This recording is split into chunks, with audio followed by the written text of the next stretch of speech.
നമ്മുടെ ലോക്സഭാ സാധ്യത അവലോകന പരമ്പരയിൽ നമ്മൾ തെക്കുന്ന് വടക്കോട്ടൊരു യാത്ര തുടരുകയാണ്.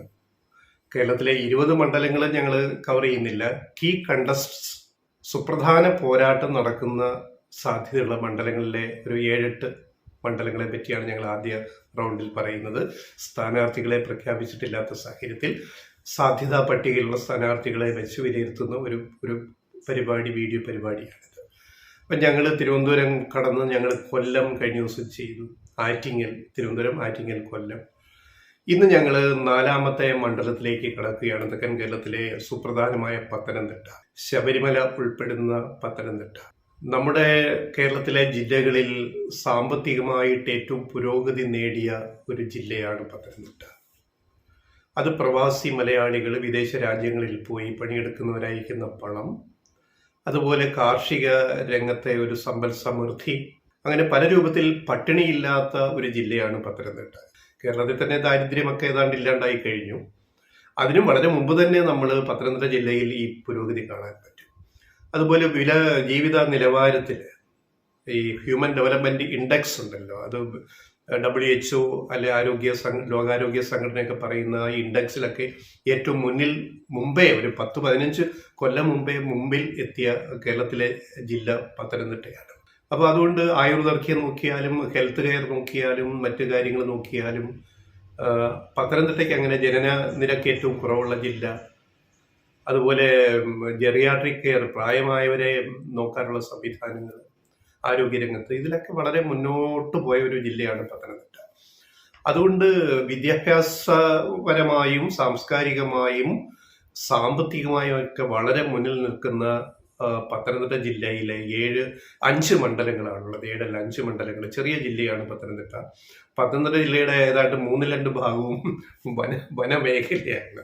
നമ്മൾ ജനവാസ മേഖല കുറവും 2/3 വനമേഖലയാണ്. അതായത് ശബരിമല വനം, ഗവി വനം, അങ്ങേയറ്റത്ത് ഇടുക്കിയുടെ അവിടെ കുമളി വരെ നീളുന്ന, ഈ വണ്ടിപ്പെരിയാർ വരെ നീളുന്ന വനമേഖല.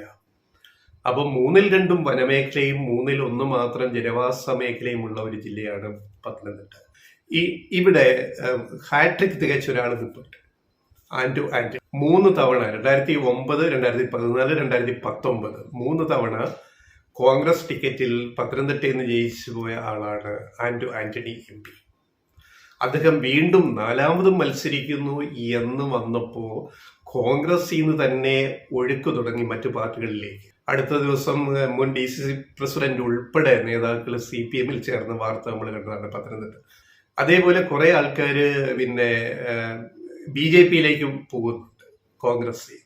അറിയാമല്ലോ, ഒരു ട്രെൻഡ്, മൃദു ഹിന്ദുത്വ വെച്ച് പുലർത്തുന്ന കോൺഗ്രസ്സുകാരിൽ നേതാക്കളും അണികളും ഒക്കെ കുറെ പേര് BJP പോകുന്നുണ്ട്. ഇതിവിടെ നടക്കുന്നൊരു യാഥാർത്ഥ്യമാണ്.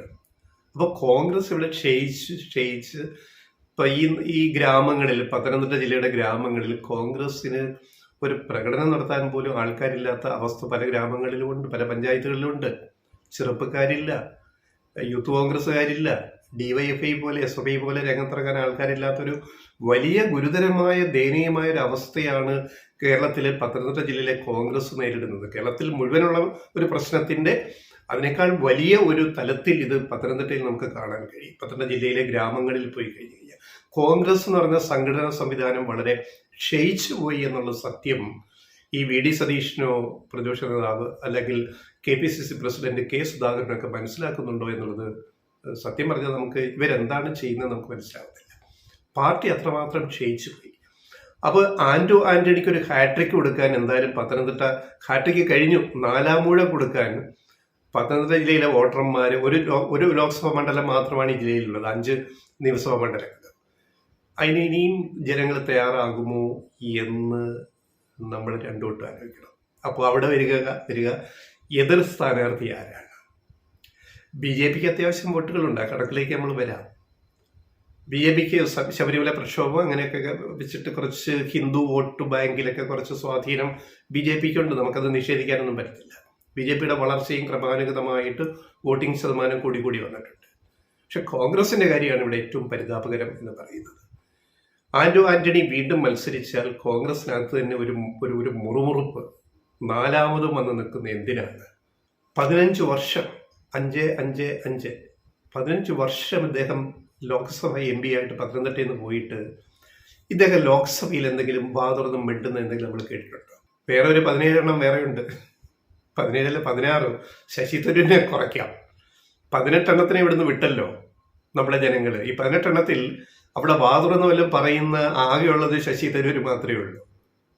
2ാം ഊഴം 3ാം ഊഴം തികച്ച ആന്റണിയെ പോലുള്ളവര് ലോക്സഭയിൽ വല്ലതും മിണ്ടുന്നത് നമ്മൾ കേട്ടിട്ടുണ്ടോ, കണ്ടിട്ടുണ്ടോ? പെർഫോമൻസ് ലെവലിൽ ആന്റണി ഒന്നുമല്ല എന്ന് ജനങ്ങളും കോൺഗ്രസ്സുകാരും തിരിച്ചറിയുന്ന ഒരു ഘട്ടമാണ് ഇപ്പോൾ വരുന്നത്. അപ്പോൾ ഒന്നുകിൽ കോൺഗ്രസ്സിന് എന്തെങ്കിലും ഒരു ശക്തമായ മത്സരം വെക്കണമെങ്കിൽ ആന്റണിക്ക് പകരം പുതിയ ഒരു യുവ നേതാവിനെയോ അങ്ങനെ ഒരാളില്ല. ചുരുക്കി പറഞ്ഞ പത്തനംതിട്ടയില്. കാരണം ആന്റണി കോട്ടയത്തുകാരനാണ്. കോട്ടയത്തെ DCC തലപ്പത്തിരുന്ന ആളാണ്.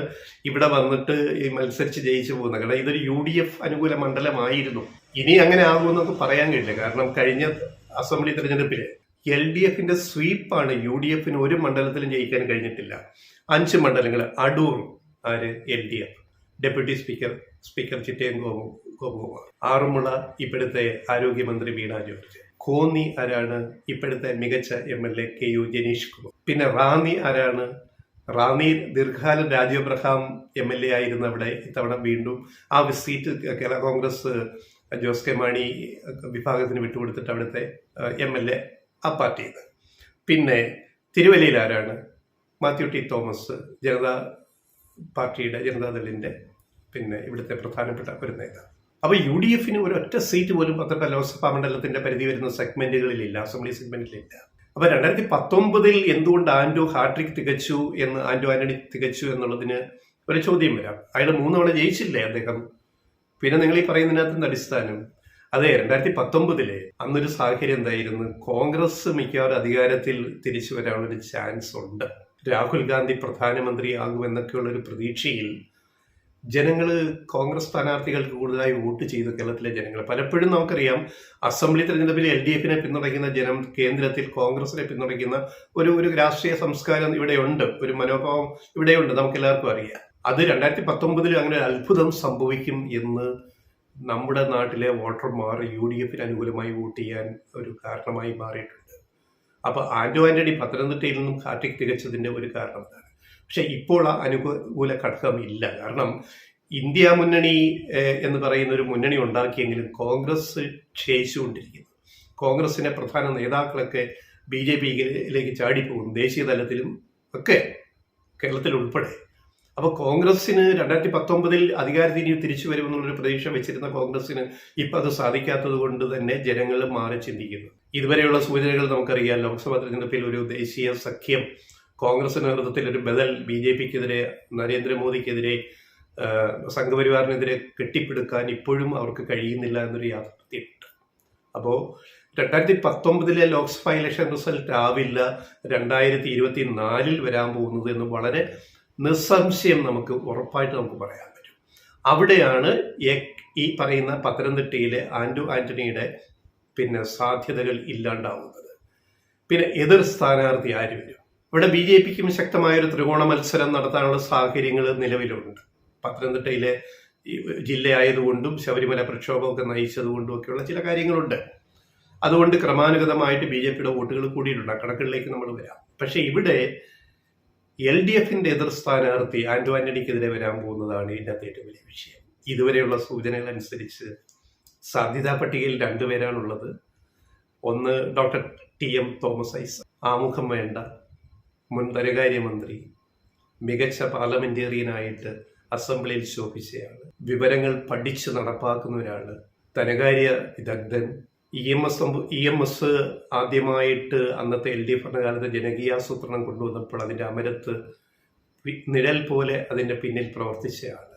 EMSന്റെ ആ ഒരു ജനകീയാസൂത്രണം കൺസെപ്റ്റിനെ നടപ്പാക്കുന്നതിൽ നിർണായക പങ്കുവഹിച്ച പാർട്ടിയിലെ അന്നത്തെ പ്രധാനപ്പെട്ട ഒരാളാണ് TM തോമസ് ഐസക്.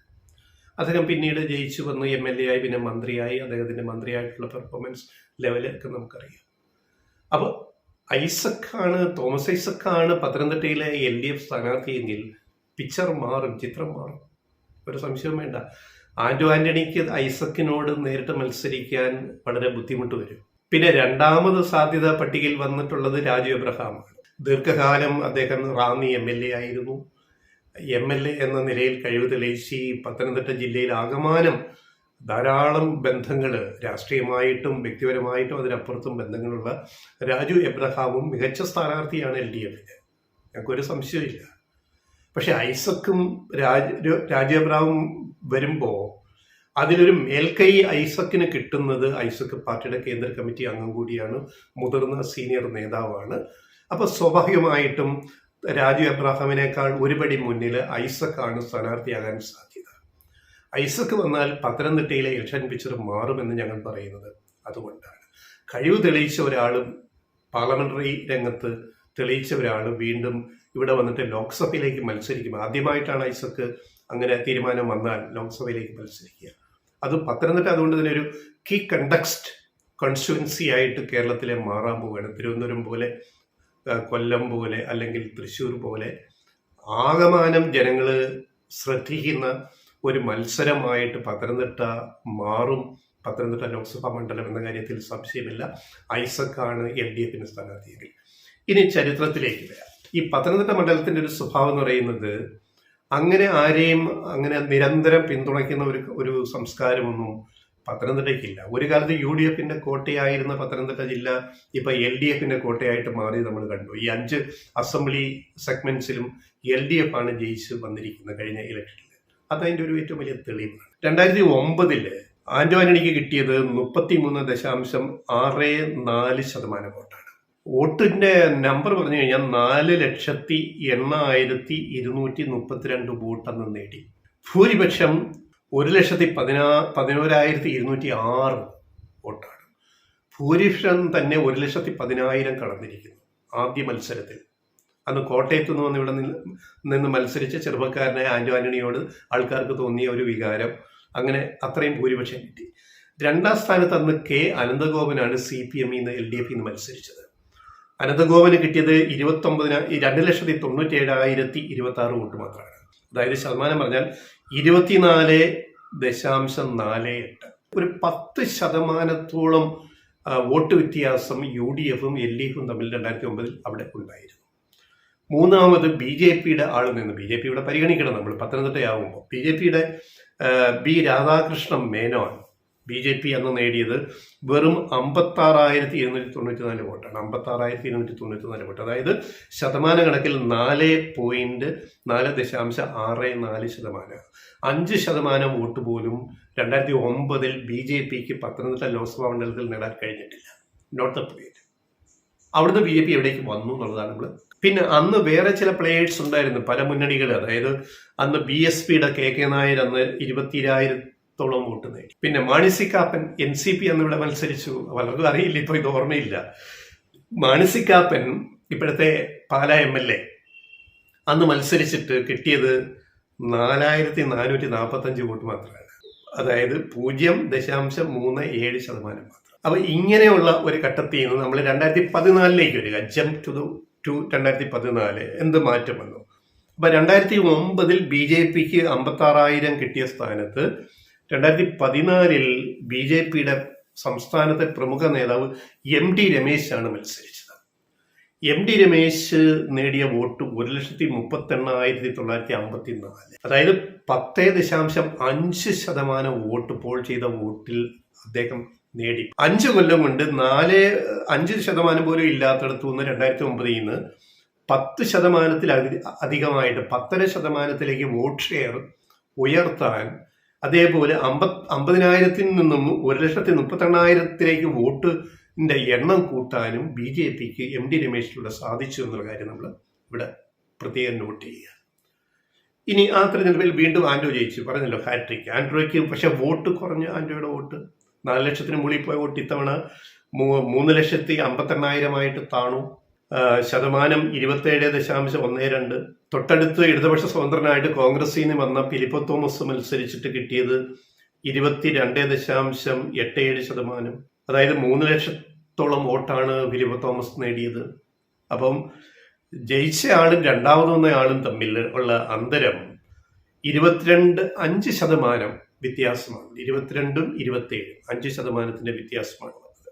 പിന്നെ MD രമേശിന്റെ BJP കാര്യം നമ്മൾ വേറൊരു കാര്യം ശ്രദ്ധിക്കണം, നോട്ട അന്ന് നേടിയത് 16,538 വോട്ടാണ്. ചെറിയ നമ്പറല്ല. പത്തനംതിട്ട പോലൊരു ഒരു സാക്ഷരതയിലും വികസനത്തിലും ഒക്കെ മുന്നിൽ നിൽക്കുന്ന ഈ പത്തനംതിട്ടയിൽ രാഷ്ട്രീയക്കാരോടുള്ളൊരു പ്രതിപത്തി ഇല്ലായ്മ കാരണം 1.25% പോൾ ചെയ്ത വോട്ടിൽ നിന്ന് നേടി നോട്ട. പിന്നെ ഒരു ഡ്യൂപ്പ് ഫിലിപ്പോസിനെ നിർത്തി കോൺഗ്രസ്സുകാരെ ഫിലിപ്പോ തോമസിനെ തോപ്പിക്കാൻ. അദ്ദേഹം തന്നെ 16,493 വോട്ട് നേടി. പിന്നെ മൻസൂർ SDPIയുടെ മൻസൂർ തെങ്ങണ എന്നുള്ള സ്ഥാനാർത്ഥി, കാരണം SDPI കുറച്ച് ആൾക്കാർ പത്തനംതിട്ട ജില്ലയിലുണ്ട് മുസ്ലിം സമൂഹത്തിൽ, അത് നമ്മൾ കാണാതിരുന്നുകൂടാ. അന്ന് SDPIയുടെ മൻസൂർ തെങ്ങണ 11,353 വോട്ട് നേടി. അത് ചെറിയ നമ്പർ അല്ല. പിന്നെ സെലീന പ്രക്കാനം BSP ബഹുജൻ സമാജ് പാർട്ടി മായാവതിയുടെ അന്ന് മായാവതി UP മുഖ്യമന്ത്രിയൊക്കെ ആവുന്ന ഒരു സമയമുണ്ടല്ലോ. SDPI അങ്ങനെ 10,384 വോട്ട് നേടി. പ്രമുഖ 3 UDF, LDF, BJP കൂടാതെ 66,000-ഓളം വോട്ടുകൾ അങ്ങനെ മാറി മറിഞ്ഞു പോയി പത്തനംതിട്ട ജില്ലയിൽ. അവിടെയാണ് പിന്നെ ആന്റണി വെറും 44,243 വോട്ടിന് ജയിച്ചത് രണ്ടാം തവണ 2014. ഭൂരിപക്ഷം 1,11,000 കുത്തനെ ഇടിഞ്ഞിട്ട് വെറും 44,243 ഭൂരിപക്ഷം ആന്റണിക്ക് കുറഞ്ഞു. ഇനി നമ്മൾ 2019 ജമ്പ് ചെയ്യുക. 19 ഏറ്റവും ശ്രദ്ധേയ മത്സരം പത്തനംതിട്ട ലോക്സഭാ മണ്ഡലത്തിൽ നടന്നത്. 2019 ആരായിരുന്നു രംഗത്ത്? ഇപ്പൊ ജയിച്ച ഹാട്രിക് നേടിയ ആന്റണി. എതിർ സ്ഥാനാർത്ഥി മുൻ മാധ്യമ പ്രവർത്തക വീണ ജോർജ്. ആറന്മുള MLA ആയിട്ടിരിക്കുന്ന സമയത്താണ് വീണ ജോർജ് ലോക്സഭയിലേക്ക് സ്ഥാനാർത്ഥിയാക്കി നിശ്ചയിക്കപ്പെടുന്നത്. കടുത്ത മത്സരമാണ് പത്തനംതിട്ടയിൽ 2019 നടന്നത്. മൂന്നാം തവണയും ആന്റണിയുടെ ഭൂരിപക്ഷം ജയിച്ചെങ്കിലും കുറഞ്ഞു. ആന്റണി അന്ന് നേടിയ വോട്ട് 37%, 37.08, അതായത് 3,80,927 വോട്ട്. വീണ ജോർജ് 3,36,684 വോട്ട്, അതായത് 32.77%. K. സുരേന്ദ്രനായിരുന്നു ശബരിമല സമരനായകൻ. K. സുരേന്ദ്രനായിരുന്നു BJP സ്ഥാനാർത്ഥി 2019 ഈ കഴിഞ്ഞ ഇലക്ഷനിൽ. അദ്ദേഹം നേടിയത് നല്ല പെർഫോമൻസാണ്. ശബരിമല പ്രക്ഷോഭം അതിൻ്റെ ആ ഒരു ഓളങ്ങളൊക്കെ നിറഞ്ഞു നിന്ന, അല്ലെങ്കിൽ ശബരിമല വിഷയം ചർച്ചയായ ആ ഒരു ഘട്ടത്തിൽ അദ്ദേഹത്തിന് കിട്ടിയ വോട്ട് 2,97,000 അതായത് പോൾ ചെയ്ത വോട്ടിൻ്റെ 28.95, അതായത് 29% വോട്ട് K. സുരേന്ദ്രൻ നേടി. അദ്ദേഹത്തിന് 29 കിട്ടിയപ്പോൾ വീണയ്ക്ക് 32%, ജയിച്ച ആന്റണിക്ക് 37%. ഒന്നാം രണ്ടാം സ്ഥാനം തമ്മിൽ 5% വോട്ടിന്റെ താഴെ വ്യത്യാസമാണ്. അപ്പൊ ഇന്നത്തെ രാഷ്ട്രീയ സാഹചര്യം മാറി. അന്നത്തേതും ഇന്നത്തേതും രണ്ട് സാഹചര്യമാണ്. അപ്പൊ ഇപ്പൊ ഈ ഇലക്ഷൻ നടന്നു കഴിയുമ്പോൾ എന്താകും റിസൾട്ട് എന്ന് നമുക്ക് ഒന്ന് ഊഹിക്കാം. ആന്റണി വീണ്ടും മത്സരിക്കുന്നു എന്നിരിക്കട്ടെ, LDF സ്ഥാനാർത്ഥി തോമസ് ഐസക് ആവട്ടെ. അപ്പോൾ എന്തൊരു കടുത്ത മത്സരമായിരിക്കും നടക്കുക. BJPയിലെ K. സുരേന്ദ്രന് താല്പര്യമില്ല എന്നാണ് പറഞ്ഞു കേൾക്കുന്നത്. ഇനി K. സുരേന്ദ്രന് വീണ്ടും പത്തനംതിട്ടയിൽ മത്സരിച്ചാലും ഞങ്ങളൊരു കാര്യം ഉറപ്പു പറയാം, ഈ 2019 പെർഫോമൻസ് പോലും K. സുരേന്ദ്രനെ കാണിക്കാൻ സാധിക്കത്തില്ല. അതുകൊണ്ടാണ് K. സുരേന്ദ്രൻ മത്സരിക്കുന്നില്ല എന്ന് അദ്ദേഹം പാർട്ടിയെ അറിയിച്ചു എന്നാണ് മനസ്സിലാകുന്നത്. ഇനി പാർട്ടി തീരുമാനിച്ചാൽ അദ്ദേഹം അനുസരണയുള്ള പാർട്ടി പ്രവർത്തകൻ എന്ന നിലയ്ക്ക് വേണേൽ മത്സരിക്കാം. പക്ഷെ വന്നാലും വലിയ കാര്യമുണ്ടാവില്ല. അപ്പം പത്തനംതിട്ടയുടെ ഒരു ഭൂപടം, അതിൻ്റെ ഭാവി ഇലക്ഷൻ്റെ എന്താണെന്ന് നമുക്കിതിൽ നിന്ന് മനസ്സിലാക്കാം. പിന്നെ K. സുരേന്ദ്രൻ മത്സരിച്ചില്ലെങ്കിൽ പിന്നെ ആരാണോ വരിക? നമ്മളെ ഈ മതം മാറിയ കേശവൻ നായർ നിൽപ്പുണ്ട്. മരുമകളെ മതം മാറ്റിയ കേശവൻ നായരുണ്ടല്ലോ, അറിയാമല്ലോ. Poonjar Erattupetta PC George. ഇപ്പം അദ്ദേഹത്തിൻ്റെ സെക്കുലർ ജനപക്ഷം BJPയിൽ ലയിച്ചല്ലോ. അദ്ദേഹം മൂന്നും പിന്നെ അനുബന്ധ അനുചരന്മാരും എല്ലാം കൂടെ. PC ജോർജിന് പത്തനംതിട്ടയിൽ മത്സരിക്കാൻ താല്പര്യമുണ്ട്. അപ്പൊ PC ജോർജ് വന്നാൽ എങ്ങനെയിരിക്കും? കൊഴുക്കണം. ഞങ്ങളുടെ ഒരാഗ്രഹം PC വരണം, പത്തനംതിട്ടയിലൊന്ന് കൊഴുപ്പിക്കാം നമുക്ക് PC നിന്ന് കഴിഞ്ഞാൽ. അപ്പോൾ Thomas Isaac, Antony, PC George. എല്ലാവരും ശ്രദ്ധിക്കുന്ന നല്ല ഒരു മസാല മത്സരമായിട്ട് നമുക്ക് ശ്രദ്ധയുള്ള മത്സരമായിട്ട് നമുക്ക് പത്തനംതിട്ടയിലെ ലോക്സഭാ ഇലക്ഷനെ നമുക്ക് മാറ്റി തീർക്കാൻ പറ്റും. PC വരുമോ? ഞങ്ങളുടെ ഒരു ആഗ്രഹം PC തന്നെ പത്തനംതിട്ടയിൽ മത്സരിക്കണമെന്ന്. UDFന് അതുപോലെ ക്രിസ്ത്യൻ സമൂഹത്തിനൊക്കെ വളരെ സ്വാധീനമുള്ള ഒരു മണ്ഡലം എന്ന നിലയ്ക്ക് പിന്നെ PC ഒന്ന് നിൽക്കട്ടെ, നിന്നിട്ട് PCയെ പുതിയ ഒരു കേശവൻ നായരായിട്ട് നമുക്ക് അവതരിപ്പിച്ചിട്ട് ഈ കേശവൻ നായർ എത്ര വോട്ട് നേടും എന്ന് നമുക്ക് ഒന്ന് പരീക്ഷിക്കാവുന്നതാണ്. അപ്പോൾ ഞങ്ങളുടെ ഒരു റിക്വസ്റ്റ്, അഭ്യർത്ഥന BJPയോട്, NDA മുന്നണിയോടുള്ള അഭ്യർത്ഥന, താമര ചിഹ്നത്തിൽ തന്നെ, അദ്ദേഹം പാർട്ടിയിൽ ലയിച്ചല്ലോ, BJP ലയിച്ചുകൊണ്ട് ഇനി ചിഹ്നം താമരയാവും PC മത്സരിച്ചാൽ. PC ജോർജ് താമര ചിഹ്നത്തിൽ തന്നെ പത്തനംതിട്ടയിൽ ലോക്സഭയിലേക്ക് മത്സരിക്കണം എന്നാണ് ഞങ്ങളുടെ ഒരു ഇത്. K. സുരേന്ദ്രൻ മാറി നിൽക്കട്ടെ തൽക്കാലം. കാരണം K. സുരേന്ദ്രൻ ഇനിയും നിന്നിട്ട് വലിയ കാര്യമൊന്നുമില്ല എന്ന് ഞങ്ങൾ വളരെ തുറന്നു പറയുകയാണ്. പിന്നെ വരാൻ ചാൻസ് വേറെ ആരും വരാനില്ല, പിന്നെ PC ജോർജാണുള്ളത്.